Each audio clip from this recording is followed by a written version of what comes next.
Student, उम्मीद करती हूँ आप सब खैरियत से होंगे। This is me Umme Aman. Student, हमारा chapter number 1 fundamental of chemistry continue है। तो आज के चैप्टर में हम मुख्तलिफ टॉपिक को डिस्कस करेंगे। ठीक है, तो आज इस चैप्टर में हम कौन से टॉपिक को डिस्कस करेंगे? सबसे पहले हम समझेंगे कंपाउंड को। उसके बाद एक इम्पॉर्टेंट टॉपिक है, वो है केमिकल फॉर्मूला। केमिकल फॉर्मूला क्या है? उसके बाद इसकी दो टाइप है हमारे पास। पहली है मॉलिक्यूलर फॉर्मूला, दूसरी है एम्पिरिकल फॉर्मूला। इन दोनों को अलग अलग समझेंगे।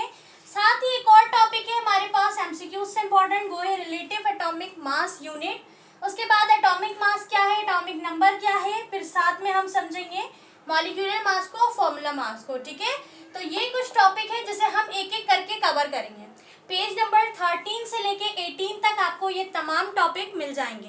तो हम एक एक करके अपने टॉपिक को समझते हैं। नाउ स्टूडेंट, अगर हम बात करें कंपाउंड की, तो आपने कंपाउंड पहले भी पढ़ा होगा।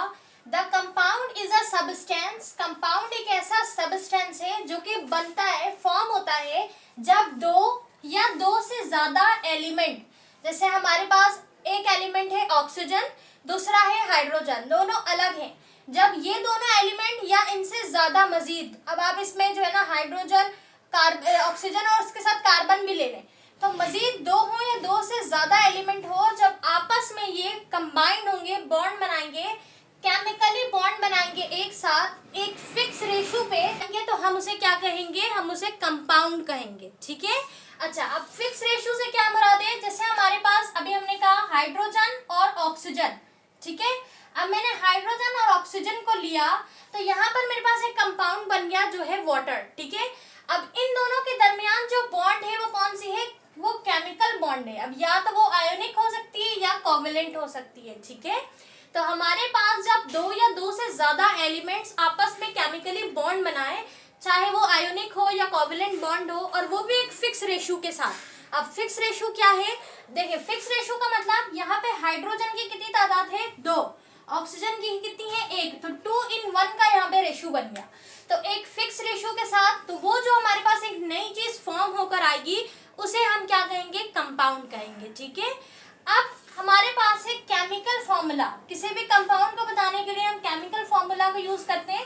केमिकल फॉर्मूला है क्या?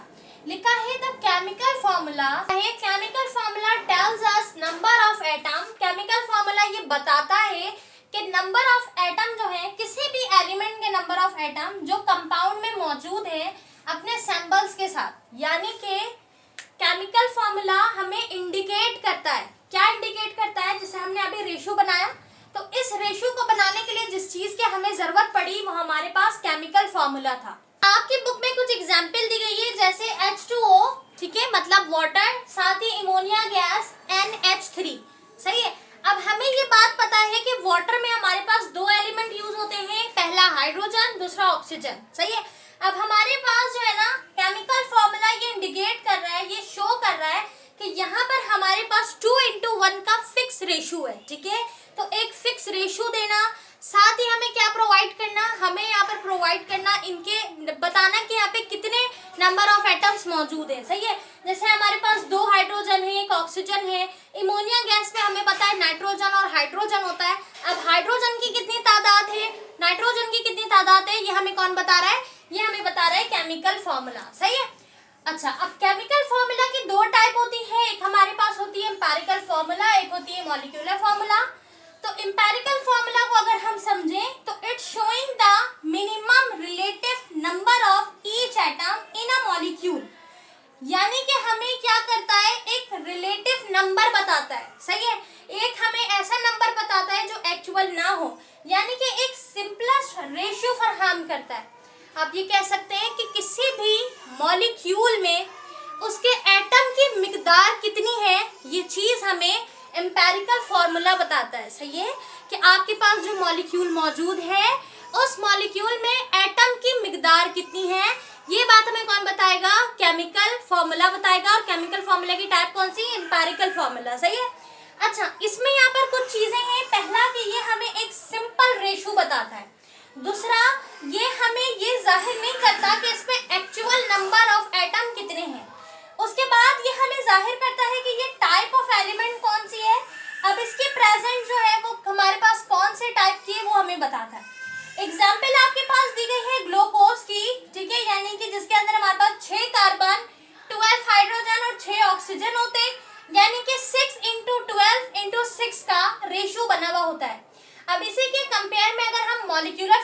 देखें स्टूडेंट, तो it is the formula which shows actual number of atom.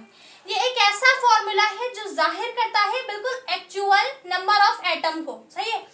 उसके बाद ये हमारे पास जो हमारे मॉलिक्यूल में मौजूद है, जैसे हमारे पास जो ज्यादातर मॉलिक्यूलर फार्मूला है वो ड्राइव होता है एम्पेरिकल फार्मूला से, यानी कि अगर हम मॉलिक्यूलर फार्मूला देखें तो हमारे पास एम्पेरिकल फार्मूला मल्टीप्लाई होता है n से, और n का मतलब क्या है, यहाँ पर ये it could be A number, ये कोई भी नंबर हो सकता है।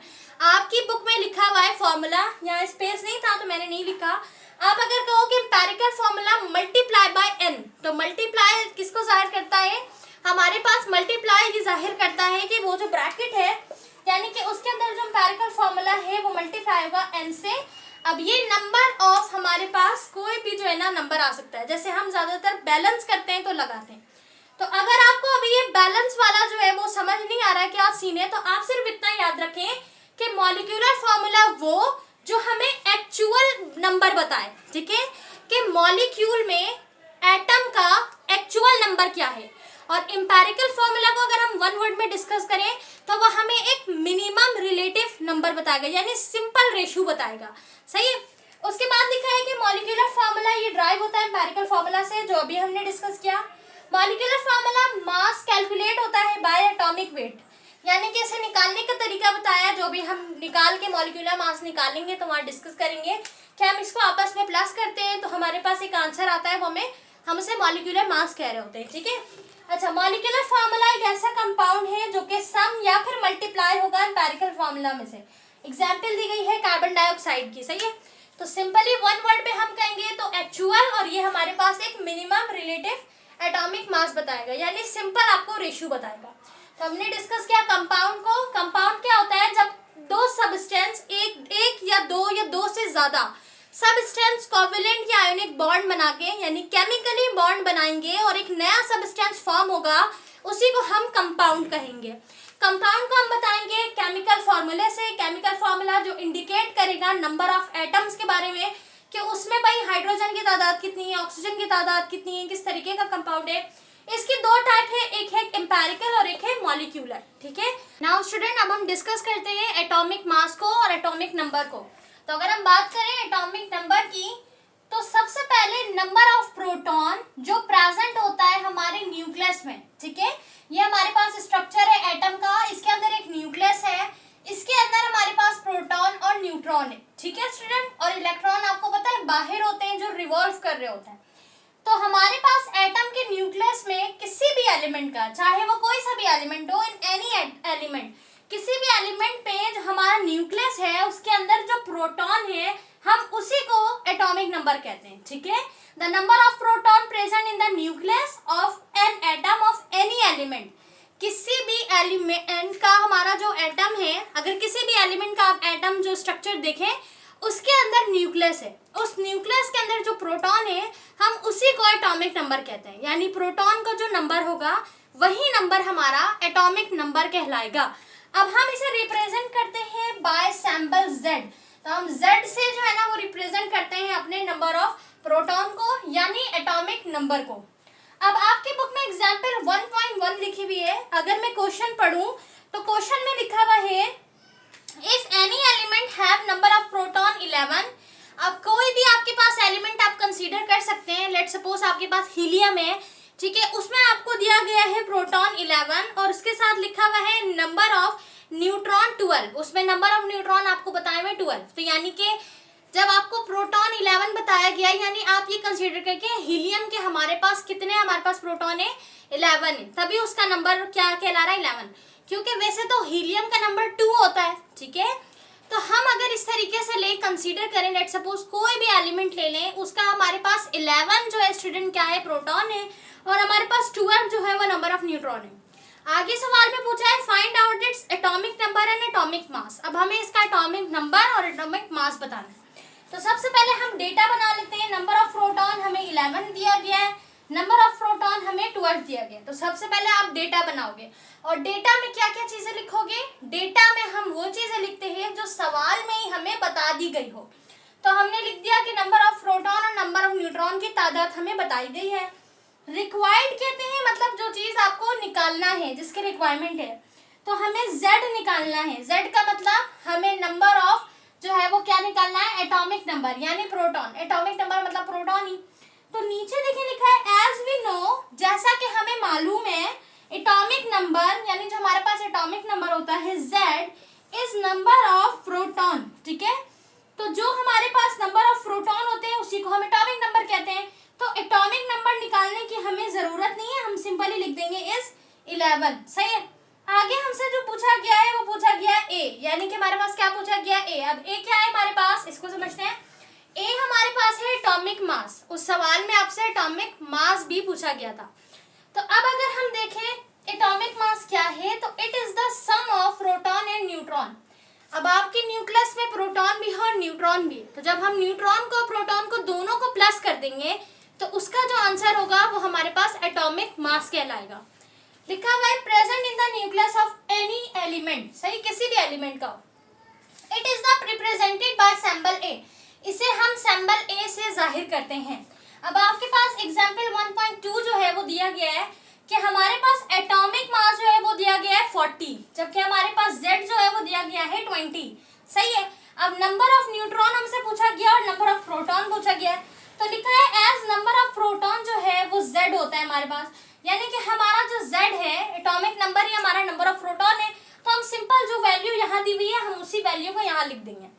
अच्छा, नंबर ऑफ न्यूट्रॉन जो है हमारे पास उसका फॉर्मूला आपने याद रखना है A माइनस Z, यानी कि एटॉमिक मास को हम एटॉमिक नंबर से माइनस कर देंगे। सही है।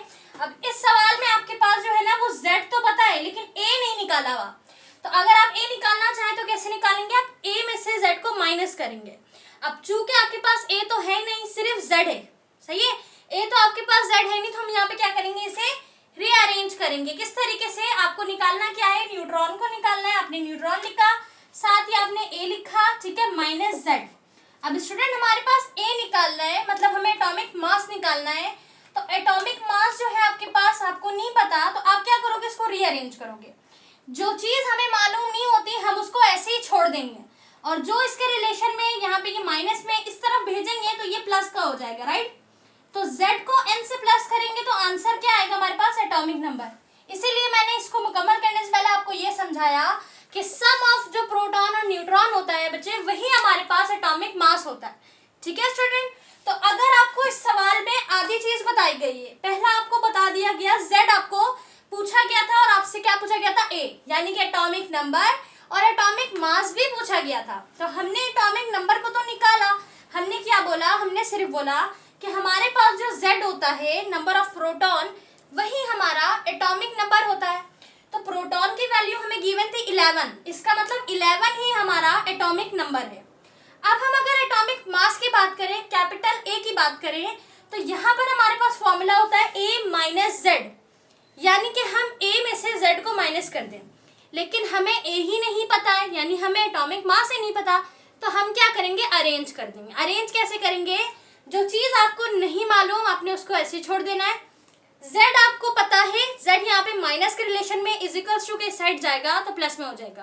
ये सारी चीजें आपने मैथ्स में पढ़ी होगी कि हमारे पास कोई भी चीज इज इक्वल्स टू के इस तरफ से इस तरफ जाएगी तो अपना रिलेशन चेंज करेगी। अगर यहाँ पे वो प्लस हो रहा है तो उधर जाके माइनस होगा। ठीक है, ऐसा ही है।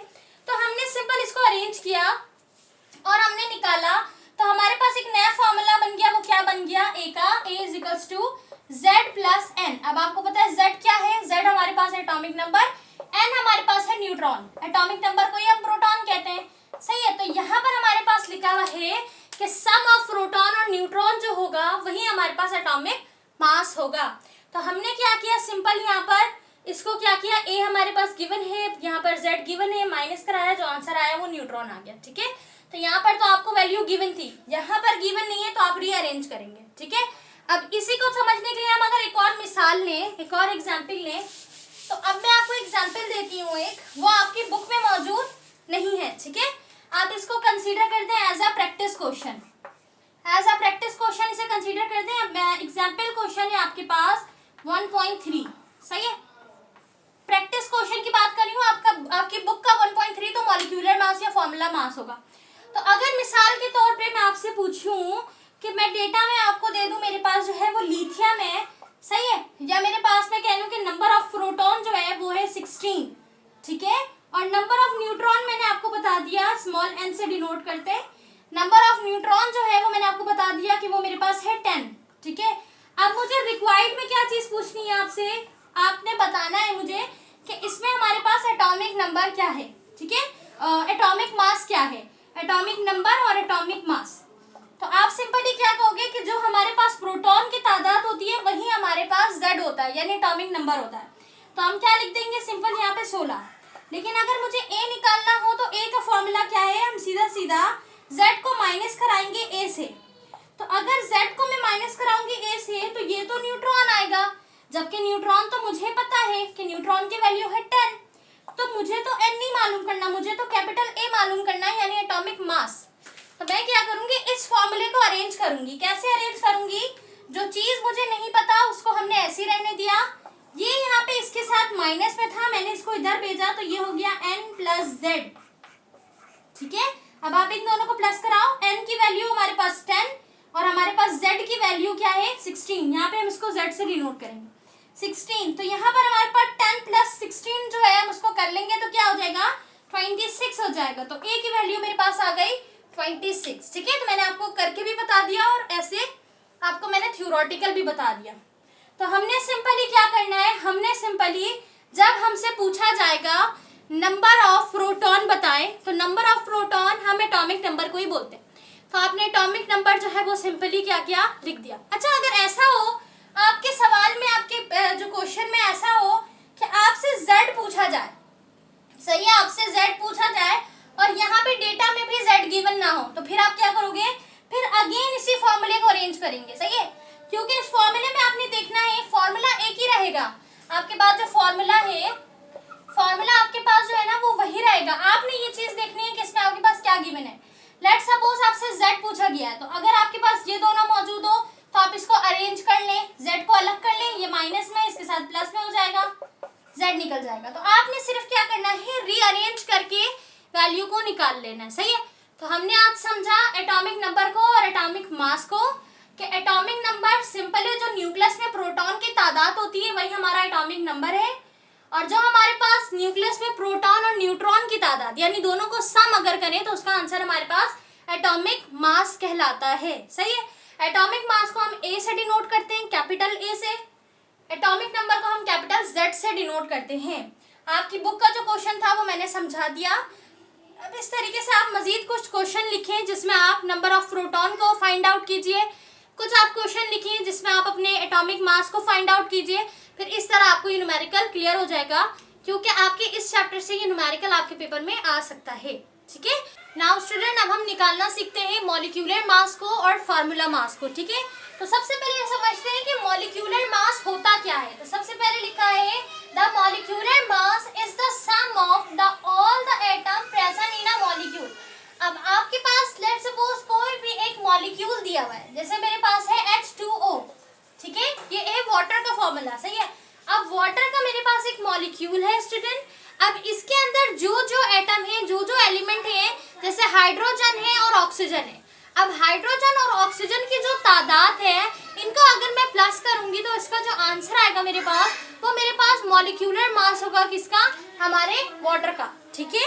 अब आपके पास यहाँ पे क्वेश्चन दिया गया है एक्सरसाइज 1.3 में, calculate the molecular mass of HNO3। HNO3 आपके पास एक मॉलिक्यूल दिया हुआ है। अब इसमें आपके पास जो जो एटम गिवन है, जो जो एलिमेंट गिवन है, उसको जब आप प्लस करोगे तो जो आंसर आएगा वो मॉलिक्यूलर मास आएगा HNO3 का, ठीक है स्टूडेंट। अब हमारे पास देखिए H की वैल्यू क्या होती है 1, N की वैल्यू होती है 14, O की वैल्यू होती है 16, ठीक है। अच्छा, अब यहाँ पर 16 हमारे पास, यानी ऑक्सीजन कितनी दफा मौजूद है, 3 दफा। ये कैसे पता चला, देखिए H मेरे पास सिंगल लिखा है, ये रहा N, और O के पास लिखा है 3। इसका मतलब स्टूडेंट इस मॉलिक्यूल में जो ऑक्सीजन की तादाद है वो है 3, ठीक है। तो आपके पास कोई भी एलिमेंट हो, जब उसके साथ कोई नंबर है, इसका मतलब कि वो हमारे पास इतने टाइम मौजूद है। तो आपने उसके एटॉमिक मास को क्या करना है, मल्टीप्लाई कराना पड़ेगा, सही है। अब जैसे मिसाल के तौर में हमने लिया था वाटर को, H2O को, ये एक मॉलिक्यूल है, हाइड्रोजन की तादाद होती है। अब हाइड्रोजन की तादाद तो यहाँ पे 2 है, एटॉमिक मास इसका 1 है, 1 मल्टीप्लाई बाय 2 करूंगी तो आंसर आएगा 2, ठीक है। तो आपके पास जो भी मॉलिक्यूल गिवन हो, हम उसके एटॉमिक मास को आपस में जब प्लस करेंगे तो जो आंसर आएगा वो मॉलिक्यूलर मास होगा, ठीक है। अच्छा, अब मेरे पास जब मैंने इन सबको आपस में प्लस किया तो मैंने यहाँ पे 16 मल्टीप्लाई बाय 3 क्यों लिखा, इस वजह कर क्योंकि 16 यहाँ पे 3 मरतबा मौजूद है। 1 + 14, उसके साथ साथ 16 मल्टीप्लाई बाय 3 किया तो आंसर आया 48। तो मैं 1 + 14 + 48 करूंगी तो आंसर आया 63। 63 AMU, AMU का मतलब एटॉमिक मास यूनिट, सही है। तो मेरे पास मॉलिक्यूलर मास निकला HNO3 का 63, ठीक है।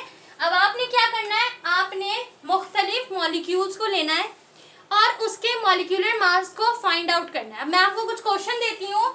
सबसे पहला आपके पास है H2O वाटर, ठीक है। दूसरा आपके पास मैंने आपको दिया CO2 कार्बन डाइऑक्साइड गैस। उसके बाद हमारे पास नंबर 3 में मैं आपको देती हूँ CHOOH3, ठीक है, ये मैं आपको दे देती हूँ। उसके बाद एक और है आपके पास नंबर 4 में, यहाँ पे CH4 मीथेन गैस, ठीक है। तो ये आपके पास कुछ मॉलिक्यूल्स हैं, सही है। अब इसको आपने क्या करना है, मॉलिक्यूलर मास निकालना है। किस तरीके से निकालेंगे, H की वैल्यू होती है, हाइड्रोजन की वैल्यू होती है 1, ऑक्सीजन की होती है 16, यहाँ पे 2 H के साथ है, मतलब कि यहाँ पे H के एटम कितनी दफा है, 2 दफा है। तो H को आप 2 से मल्टीप्लाई करेंगे, यानी 1 × 2 और 2 को प्लस करेंगे 16 से, तो आंसर आएगा 18। तो 18 हो गया इसका मॉलिक्यूलर मास। इस तरह आपने बाकी सब की भी निकालना है, या आप अपनी मर्जी से कुछ मॉलिक्यूल्स लीजिए और उसके मॉलिक्यूलर मास को निकालिए, ठीक है। अब हम समझते हैं फॉर्मूला मास को। फॉर्मूला मास लिखा है the ionic compound which form the dimensional solid crystals are present by the formula unit. अब हमारे पास जो है ना एक आयोनिक कंपाउंड है। आयोनिक कंपाउंड का क्या मतलब होता है, आयोनिक कंपाउंड का मतलब, कंपाउंड हमने डिस्कस कर लिया है, जब एक या एक से ज्यादा हमारे पास एटम्स मिलेंगे, जब हमारे पास एलिमेंट्स मिलेंगे तो वो एक कंपाउंड को बनाएंगे, ठीक है। अब उस कंपाउंड को बनने के लिए हमारे पास कुछ बॉन्ड इस्तेमाल होते हैं, ठीक है। आयोनिक बॉन्ड है, कोवेलेंट बॉन्ड है, ठीक है स्टूडेंट। तो यहाँ पर लिखा है आयोनिक कंपाउंड, यानी कि इस कंपाउंड को बनाने के लिए जो बॉन्ड इस्तेमाल की है वो आयोनिक बॉन्ड इस्तेमाल की गई है, ठीक है। आयोनिक बॉन्ड कौन सी बॉन्ड होती है, आयोनिक बॉन्ड एक ऐसी बॉन्ड है जिसमें इलेक्ट्रॉन पेयर क्या होते हैं, आपस में हमारे पास चेंज होते हैं, यानी कि अपना लोन पेयर दे देते हैं। देखिए, जब हम आप केमिकल बॉन्डिंग का चैप्टर पढ़ेंगे, अभी आपने बॉन्डिंग को नहीं पढ़ा तो इतना डेप्थ में जाने की जरूरत नहीं है। आप सिर्फ ये समझें, जब कोई भी कंपाउंड बनेगा तो उसको बनने के लिए मुख्तलिफ बॉन्ड बनेंगे, ठीक है।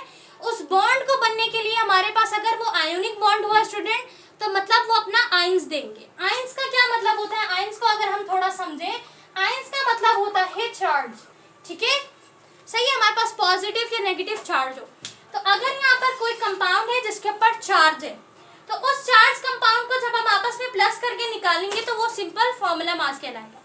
फॉर्मूला मास और मॉलिक्यूलर मास में काफी स्टूडेंट को डिफरेंस समझ नहीं आता है कि हम दोनों को निकालने का तरीका बिल्कुल एक्यूरेट सेम है, सही है स्टूडेंट। हम दोनों को बिल्कुल एक तरीके से ही निकालते हैं, लेकिन बस एक फर्क ये है कि वो आयोनिक कंपाउंड होता है, किसमें, फॉर्मूला मास में, सही है। जब हम बॉन्ड पढ़ेंगे तो फिर मैं आपको आयोनिक बॉन्ड क्या है, कोवेलेंट बॉन्ड क्या है, सब समझ आ जाएगा। बस आपने इतना याद रखना है कि फॉर्मूला मास में हमारे पास जो एलिमेंट्स होंगे उसके ऊपर चार्ज होंगे, सही है। अब आपके पास एक एग्जांपल दी गई है 1.4 की, calculate the formula mass of Al2SO4, यानी कि हमारे पास Al का मतलब होता है एल्युमिनियम, S मतलब सल्फर, O मतलब ऑक्सीजन, सही है। सिंपली आपने जो काम यहाँ किया था बिल्कुल वही काम हम यहीं करेंगे।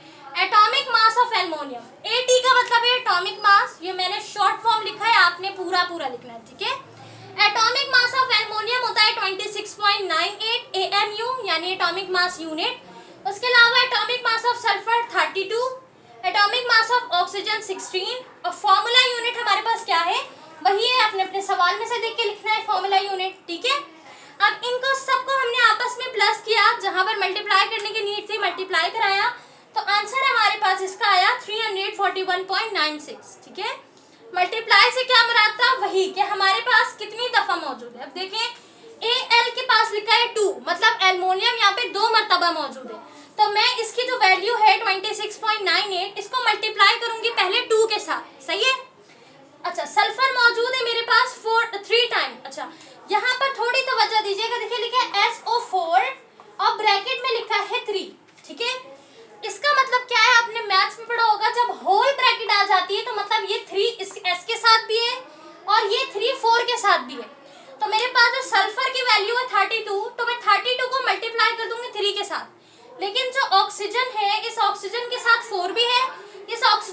3 भी है, तो मैं पहले पावर को आपस में मल्टीप्लाई करूंगी, काम आसान हो जाएगा।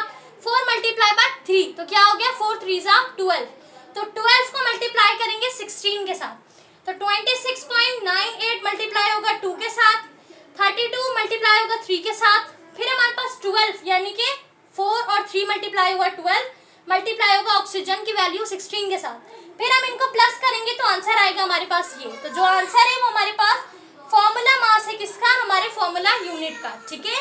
तो आपने इसी तरीके से बिल्कुल सेम काम जो यहाँ पे था वही करना है। सिंपल आपने एटम जो हमारे पास एटॉमिक नंबर है उनको प्लस करना है। अब जो एटम जितनी दफा होगा आपने पहले उसको उतनी दफा मल्टीप्लाई कराना है, फिर उसको आपस में प्लस करवाना है, ठीक है स्टूडेंट। तो यहाँ पर आपने क्या करना है, मुख्तलिफ मॉलिक्यूल्स लेना है, उनके फॉर्मूला मास और उनका मॉलिक्यूलर मास फाइंड आउट करना है। इसके अलावा एक और आपका काम यह है, वो ये है कि आप इन दोनों के डिफरेंस को भी फाइंड आउट कीजिएगा कि इन दोनों में डिफरेंस है क्या, सही है। AMU यूनिट होती है, A का मतलब एटॉमिक, M मतलब मास, U मतलब यूनिट, एटॉमिक मास यूनिट। तो जब कभी भी आप फॉर्मूला मास या मॉलिक्यूलर मास निकालोगे स्टूडेंट, तो आप उसके आंसर में लिखोगे AMU, ठीक है। तो इस तरीके से हम अपना फॉर्मूला मास और मॉलिक्यूलर मास निकालते हैं। अब हम समझते हैं अपनी इस वीडियो का last topic, that is relative atomic mass unit. तो सबसे पहले रिलेटिव का क्या मतलब होता है, रिलेटिव का मतलब होता है कंपैरिजन, ठीक है, in comparison of atomic mass to other element, ठीक है, या टू अदर एटॉमिक मास। जब एक एटॉमिक मास को हम दूसरे एटॉमिक मास के साथ कंपेयर करेंगे, कंपैरिजन करेंगे, मवासला करेंगे, तो वो हमारे पास रिलेटिव एटॉमिक मास कहलाएगा, ठीक है। आगे हमारे पास लिखा है यूनिट। तो यूनिट तो आपको पता है, आपने फिजिक्स में पढ़ा होगा, जब किसी भी क्वांटिटी की जो हमारे पास मैग्नीट्यूड होता है अगर वो 1 हो एक्यूरेट, तो हम उसे फिर यूनिट कंसीडर करते हैं, ठीक है। तो आगे हमारे पास लिखा है the relative atomic mass of an atom is the average mass of naturally occurring isotopes. अब आइसोटोप्स क्या है, आइसोटोप्स को हम इन डिटेल में समझेंगे फर्दर, लेकिन अगर हम थोड़ा बहुत समझे तो नंबर ऑफ प्रोटॉन सेम हो लेकिन न्यूट्रॉन की जो तादाद हो वो डिफरेंट हो, ठीक है, तो सब आइसोटोप्स हैं जो कि कंपेयर करेगा कार्बन के साथ। अब यहाँ पर आपको एक चीज बता दी गई है, वो है कार्बन। अब आपको पता है कार्बन का हमारे पास जो एटॉमिक नंबर होता है वो होता है 12, सही है। तो अब अगर इसको समझें कि हमारे पास कंपेयर्ड कार्बन का क्या मतलब है, तो देखें मिसाल के तौर पे अगर आपको जो है ना वो आलू खरीदना हो, ठीक है, आपको कभी आपके पेरेंट्स ने कहा, आपकी वालदा ने कहा कि आलू लेकर आओ, तो आपने मिसाल के तौर पे आप 2 kg आलू खरीदने के लिए गए। तो स्टूडेंट जो आप पोटैटो खरीदने जाते हो तो वो उसको नापने के लिए क्या करते हैं, एक स्टैंडर्ड मेजरमेंट उनके पास कुछ होता है, सही है। तो जब वो अपने तराजू में एक साइड में उसने 2 kg आलू रखा और एक साइड में एक बिल्कुल स्टैंडर्ड वेट रखा है उसको नापने के लिए, उसको तोलने के लिए, इसी तरीके से यहाँ पर जो हमारा स्टैंडर्ड यूज किया गया है वो कार्बन को इस्तेमाल किया गया, ठीक है। उन्होंने ये पुराने तरीके से मतलब बताया गया है कि जब हमें एटॉमिक मास मालूम करना हो किसी भी एलिमेंट का, तो उन्होंने एक तरीकेकार बताया है कि हम क्या करेंगे, हम कार्बन को लेंगे, ठीक है, कार्बन को अपना स्टैंडर्ड बनाएंगे और कार्बन को एक जगह रखेंगे। फॉर एग्जाम्पल अगर मैं एक बैलेंस लूँ, ठीक है, तो अब इस बैलेंस में मेरे पास जो है ना स्टूडेंट, एक साइड पे मैंने क्या रखा, कार्बन को रखा, एक साइड पे आप कोई भी एलिमेंट रखो, फॉर एग्जांपल ऑक्सीजन रख देते हैं, सही है। तो अब मेरे पास जो एक कार्बन होगा वो एक कार्बन 1 यूनिट के बराबर होगा, सही है, यानी कि आपके पास कार्बन की जो वैल्यू होती है वो होती है 12, ठीक है। अब अगर हम एक को कंसीडर करें 1 को, तो मैं एक को लूंगी 1 के बराबर, सही है, यानी हम इसको अगर इस तरीके से लिखें 1/12, तो एक कार्बन जो है ना मैं उसको 1 कंसीडर करूंगी, तो इस तरह 1 2 3 4 और फिर पूरे हम 12 की तरफ आएंगे। तो एक साइड पे मैं क्या करूंगी, 12 कार्बन को रखूंगी, ठीक है, ये मैंने जैसे मिसाल के तौर पे 12 कार्बन को रख लिया। अब अगर मैंने एक जगह पे सिर्फ एक ऑक्सीजन रखा है और यहाँ पर मैंने कार्बन को रखा है, तो कार्बन जो होता है वो होता है 12, जबकि हमारे पास ऑक्सीजन होता है 16, ठीक है। तो ये क्या होगा, ये मेरे पास डाउनवर्ड जाता जाएगा, सही है, डाउनवर्ड जाता जाएगा, मतलब इसका वेट ज्यादा है, सही है, इसका वेट कम है। मैं इसमें कार्बन को बढ़ाते जाऊंगी, जब ये 16 पर पहुंचेगा तो ये बिल्कुल बैलेंस हो जाएगा। तो मुझे क्या पता चला, मुझे पता चला कि ऑक्सीजन की वैल्यू मेरे पास क्या है, 16 है।